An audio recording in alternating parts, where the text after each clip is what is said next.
السلام عليكم ورحمة الله وبركاته. وأنا دكتور يوسف aad baan idin salaamaya waqtiguna idin fiicnaada meelaha joogtaanba.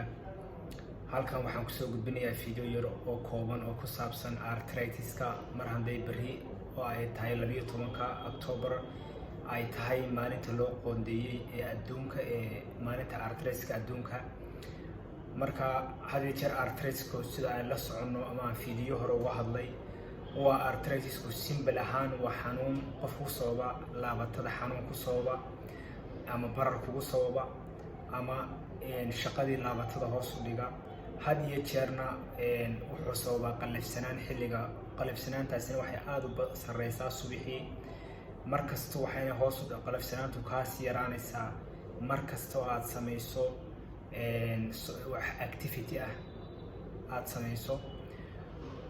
marka xanuunkana waxa ugu fiican yahay in goor hore la ogaado qofka intaanu dhaawicin ama waxyeelo badan u geysan laabatooyinkiisa in sida ugu dhaqsaha badan loo ogaado loona siiyo dawo ku habboon loo siiyo.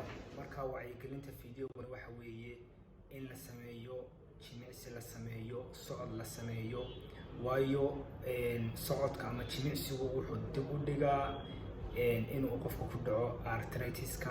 aad iyo aadna muhiim ayay u tahay inuu qofkuna miisaankiisa la socdo oo miisaanka iska yareeyo. waxyaabahaas oo dhan waxa weeye waxyaabaha furaha oo ah arthritis-ka. waano iyo kulanti dambe aad iyo aadna waa idin salaamaya.